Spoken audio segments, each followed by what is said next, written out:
Kevin Carley, I'm the director here at the ESCC. I've been the director since 2016. 2023 brought a lot of significant changes to our center, which I think was fitting because 2023 was also our 30th year of existence as an emergency services communication center. In 1993, a joint powers agreement between the City of Rapid City and Pennington County created the ESCC. And here we are 30 years later, providing service to Rapid City, Pennington County, and almost 50 law enforcement agencies, fire agencies, and EMS agencies. My name is Sue Fox. I started with the Rapid City Police Department, City of Rapid City, as a police dispatcher July 21st, 1980, and I worked in dispatch until 1984. I remained with the city and with the police department for another 31 years. But that's the time frame I was in dispatch as a police dispatcher. When I was a college work study, the sheriff's office was in the courthouse, the police department was at 604 Kansas City Street, fire was at the fire station. When I was hired for dispatch, the police department and sheriff's office had moved into 300 Kansas City Street, and the dispatch, we were in the basement without fire, but our councils were side by side, but I worked for the city. The girls right next to me, we could grab each other's phones, 911s, if there was something going on, but we worked side by side, but for different agencies. Right behind us was this enormous machine that was the teletype. And that's how we ran all of our registration checks, NCIC, communicated with everything you do through that. It was this giant machine that sat behind us that we both used.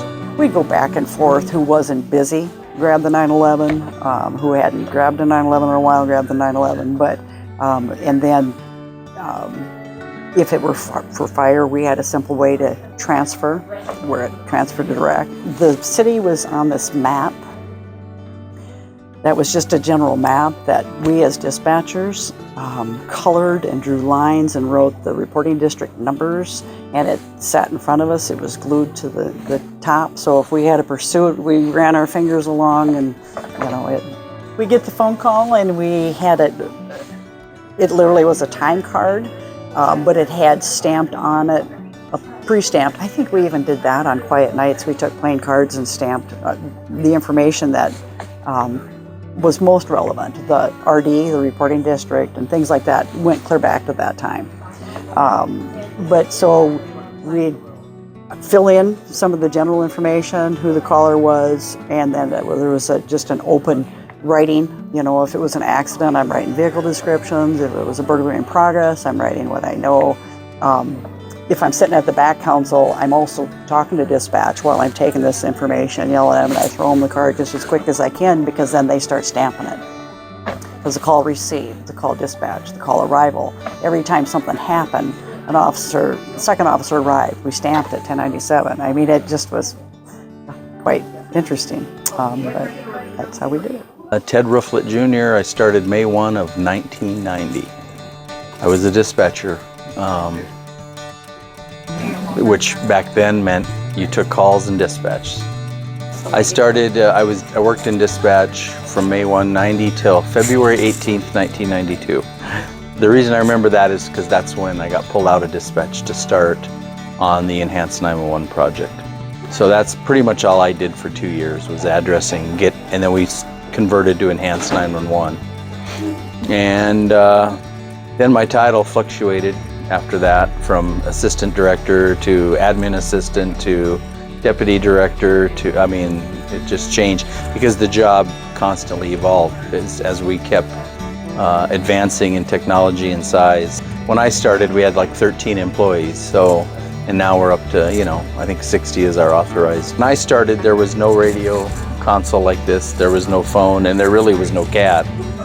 The phones were a big black plastic phone, had a rotary dial and a bunch of lines, and the radio was, it was all like actual individual radios built into a console and a microphone, and you'd have to push the button of the channel you wanted to talk on.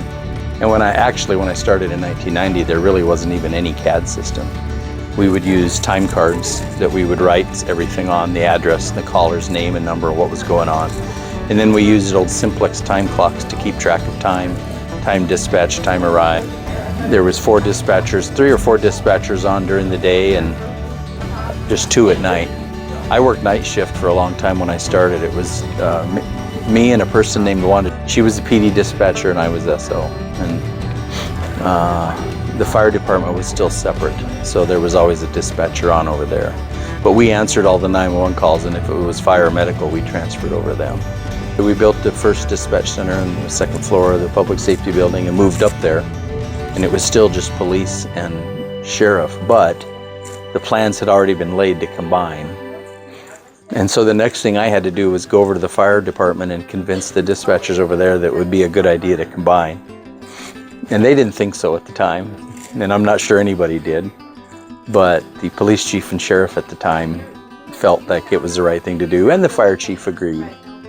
And so they picked a day and we combined, and they became county employees, and most of the people that were over there came over. And then we started to grow, and I think when we built that initially, there was 6 positions in there. And of course, as has been the case for 30 some years, about every 2 years you have to add and grow, and so we added 2 more, and then we added 2 more, and eventually we got to the point where we had a separate dispatch room and a conference room, and we had to expand into that conference room. That was probably the first 8 or 10 years, just growing that dispatch center, growing our staff, and all the different equipment we use just continued to evolve. I think we're on our 7th CAD system now since I started, 5th or 6th phone system, 4th or 5th radio system. The technology changes have been constant and frequent, and now it's even accelerating more rapidly. We're constantly getting presented new technology choices and options, and so that's the challenge now, is just trying to manage that and figure out what really will integrate good and what isn't. So yeah, then we moved again after we outgrew that center.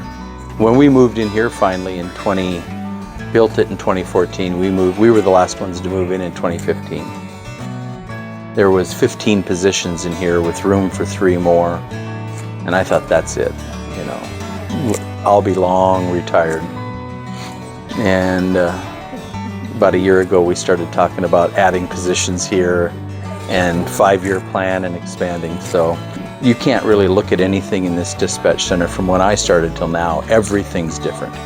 Uniforms, consoles, computer systems, everything, training, hiring, everything is different.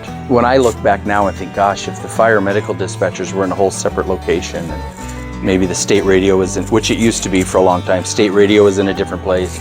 And then if the police and sheriff, it's just, the big thing now is in Pennington County and the places we cover is when there are big events that require a multi-agency response, that's where a center like this shines, because all the dispatchers are in the same room. The computer the CAD system is set up to handle that.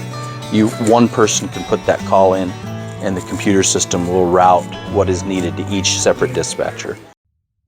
One of the most significant changes here in our center in the last 30 years has been enhanced 911 and now next generation 911. It's allowed for us to receive location and phone information on callers within seconds here in our center. And now with next generation 911, we have things like text to 911 and live streaming video through 911, which we have available in our center now.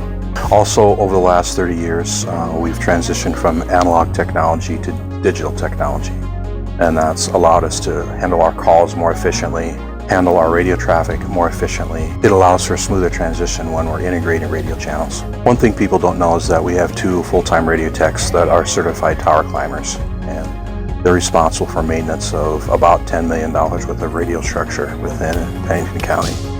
And they work seamlessly with our state partners and local commercial radio partners to keep all of our radios and phones functioning 24/7. Some people might also be surprised to know that we have a 10-position fully functional backup center, and it employs all the same technology that we have here in our main center, and we can transition operations to that backup center, be fully operational on phone and radio systems in about 15 minutes. In the next few years, we're going to see things like the integration of remote call answering and remote dispatching and the integration of AI technology into PSAPs and into our center here. Advances in technology is going to allow us to provide even better service to our community and to our users than we have been in the last 30 years. Oh, I definitely learned skills in communicating with people as I moved into different positions. I didn't have to figure that out when I showed up at somebody's house to ask questions. I had already been doing that. I learned how to de-escalate without being there, which to me was huge. I mean, I could separate people, and you could tell what worked and what didn't, because you could hear voices move away and things change. I mean, it taught me a lot. I didn't have a law enforcement interest at all. I was going to be an accountant, and so it taught me crimes and just a ton of things. It really was an awesome beginning to a law enforcement career. There's just been hundreds and hundreds of memories that, as you've worked in this place and watched it grow.